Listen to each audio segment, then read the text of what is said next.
आ जाए और आपकी पेरिफेरल वेन्स कोलैप्स्ड हों और आप कोई नस में वीगो ना डाल पा रहे हो तो आप क्या करेंगे? इमरजेंसी में सबसे पहले एक 10 ml की निडल लेकर के, सिरिंज लेकर के इसको पायलट की तरीके से इस्तेमाल करेंगे। मैंने क्या किया, मेरी 3 उंगलियां देखिए, 1, 2 एंड 3। पहली फिंगर मैंने कहाँ रखी? स्टर्नम। कहाँ रखी? स्टर्नम। फिर सब क्लेविकुलर नॉच, स्टर्नम और क्लेविकल के बीच में, ये हेड ऑफ ह्यूमरस, ठीक है। तो मैंने बीच में अपनी उंगली ऐसे 3 फंसा ली, 1, 2, 3। तो ये जो मेरी बीच वाली उंगली है, इसके नीचे मुझको सब क्लेवियन वेन मिलेगी। तो अब मैं क्या करूँगा कि सब क्लेवियन वेन इस उंगली के नीचे मानते हुए अप्रोच करूँगा इस फिंगर की तरफ जो कि स्टर्नम की तरफ जाती है, 45 डिग्री का एंगल बनाते हुए। तो मैंने इसको बेवल कहते हैं, जो निडल का नुकीला हिस्सा होता है उसको बेवल कहते हैं। तो बेवल को ऊपर रखा, बेवल को ऊपर रखते हुए मैं यहाँ गया और यहाँ से मैंने इसको इंट्रोड्यूस किया, धीरे से इंट्रोड्यूस किया और इंट्रोड्यूस करके इसको अपनी उस उंगली की तरफ मैं ले गया। और आपने देखा कि किस तरीके से खटाक से मैंने वेसल कैनुलेट कर ली और ब्लड आने लगा, है ना। तो एक ब्लाइंड प्रोसीजर है पर एक्सपीरियंस से आ जाता है। अब इसी में आप मोटी निडल और गाइड वायर डाल करके क्या कर सकते हैं, 1 सेकंड, 10 सेकंड, 20 सेकंड के अंदर आप कैनुलेट कर लेंगे, ठीक। पॉज किया। अब आपके पास ये निडल पड़ी हुई है तो आपको पता है कि आपका कनेक्शन स्किन के नीचे वेसल से बन चुका है। तो अब आप इसी के बगल से गए और आपने इसी के बगल से जा कर के मोटी निडल को उसी रास्ते से आपने अप्रोच किया। तो जैसे ही आपने अप्रोच किया तो देखा आपने इसमें भी आपका बहुत फ्री फ्लोइंग ब्लड आ गया। इसका मतलब आप बहुत अच्छे से अपने स्थान पे पहुंच गए। तो आपने पहले वाली जो इंट्रोड्यूसर निडल है उसको निकाल दिया।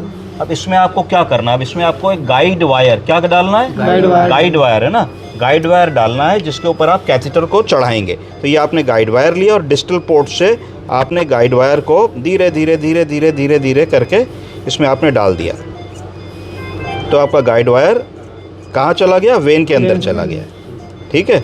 गाइड वायर आपका पूरी तरीके से वेन के अंदर चला गया। अब आपने क्या किया कि ग्रेजुअली निडल, जो इंट्रोड्यूसर निडल है, इसके ऊपर गॉच पीस लगा के आपने अपनी इंट्रोड्यूसर निडल निकाल ली। तो ये अलग हो गई, अब इसका काम समाप्त है। अब इससे आपको कुछ भी नहीं करना, ये आपने अलग डाल दी।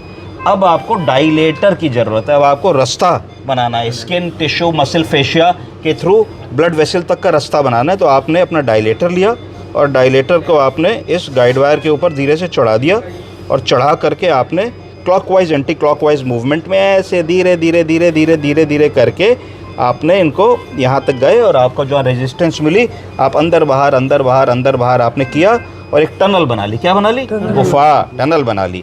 टनल बना के आप बाहर निकल आए। आपने अपने इस डायलेटर को भी अलग रख दिया, अब इसकी आपको कोई ज़रूरत नहीं है ना। अब आपने अपनी इंपॉर्टेंट चीज़ निकाली, क्या चीज़? Central line. सेंट्रल लाइन निकाल करके आपने इसको यूज़ किया, ये आपकी यहाँ तक गई। अब ये वाला जो पोर्ट होता है इसको सेंट्रल पोर्ट कहते हैं, जो ब्राउन कलर का है। यहाँ से आपका गाइड वायर निकलेगा।